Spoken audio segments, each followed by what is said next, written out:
একটি মেয়ের মৃত্যুর প্রতিবাদে, অত্যাচারের প্রতিবাদে আজকে লক্ষ লক্ষ মেয়ে সারা রাজ্য জুড়ে পথে নামবে, কিভাবে দেখছেন বিষয়টা? এটা একটি মেয়ের মৃত্যু নয়, মেয়েটি আমাদের বাংলার, আমাদের ভারতবর্ষ যাদের আমাদের কন্যা সন্তান রয়েছে বা যাদের কন্যা সন্তান নেই, যাদের মা, বোন, দিদি, স্ত্রী আছে, সুতরাং এই মেয়েটি তাদেরই সকলের হচ্ছে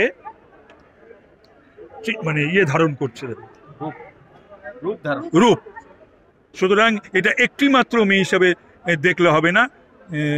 তাই আজকে আমরা সকলে পথে, সকলে রাস্তায়, দল মত ধর্ম বর্ণ লিঙ্গ নির্বিশেষে এর প্রতিকার, এর বিহিত, এর শেষ দেখে ছাড়তে হবে। আজকে রাজিগড় মেডিকেল কলেজে মহিলা চিকিৎসকের হত্যা ধর্ষণের ঘটনায় ক্রমশ বিপদ বাড়ছে প্রাক্তন অধ্যক্ষ সন্দীপ ঘোষের, এবং মঙ্গলবারই তাকে ঘাড় ধাক্কা দিয়ে ছুটিতে পাঠিয়েছে হাইকোর্ট, এবং প্রধান বিচারপতি বলেছেন যে তিনি কোনো কলেজের অধ্যক্ষ পদে এই মুহূর্তে নিয়োজিত হতে পারবেন না।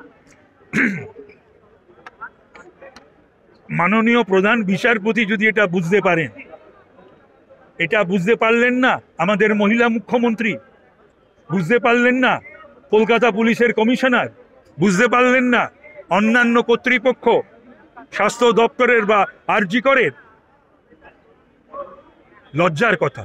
ধিক্কার জানাই আমি তাদেরকে যে আজকে কোর্ট মনিটর্ড সিবিআই ডিক্লেয়ার করতে হলো। অনেক আগে এটা ঘোষিত হওয়া উচিত ছিল রাজ্য সরকারের তরফ থেকে।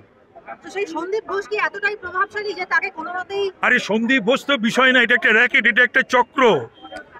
এখানে কয়েকজন মানুষ আছে, সন্দীপ ঘোষ তো তাদের হাতের ক্রীড়নক। সন্দীপ ঘোষ তো নিশ্চিতভাবে এসবের সঙ্গে যুক্ত। আর যারা, আর এই ঘটনার সঙ্গে যুক্ত যারা, দুটো বিষয় এটা মাথায় রাখতে হবে যে 13 বছর ধরে এই সমস্ত শয়তান বদমাইশদের যারা লালন পালন করে এসেছে, উৎসাহিত করে এসেছে, সেইটা একটা দিক। আর তারপরে তাদেরকে এই গৌরিত অপরাধ করার পরও যারা তাদেরকে বাঁচাবার চেষ্টা করছে, প্রোটেক্ট করার চেষ্টা করছে। আরজিকরের ঘটনার প্রতিবাদের জেরে আজকে যখন সারা রাজ্য জুড়ে মহিলারা যখন নামবেন পথে রাতের বেলা, তখন দেখা যাচ্ছে ঠিক কিছুক্ষণ আগে তৃণমূলের মুখপাত্র কুণাল ঘোষ তিনি ফেসবুক পোস্ট করেছেন। তিনি বলছেন যে প্রতিবাদ আমরা সবাই করছি, কিন্তু বামরাম মুখোশ পরে রাতে পথনাটিকা করবে যারা, তাতে সামিল হবেন না। এই বিষয়ে যে বা যারা মায়েদের সম্মান করে, যাদের কন্যা সন্তান আছে বা নেইও, যারা মহিলাদের সম্মান, যাদের কাছে অগ্রাধিকার, তাদের মুখে এসব কথা শোভা পায় না।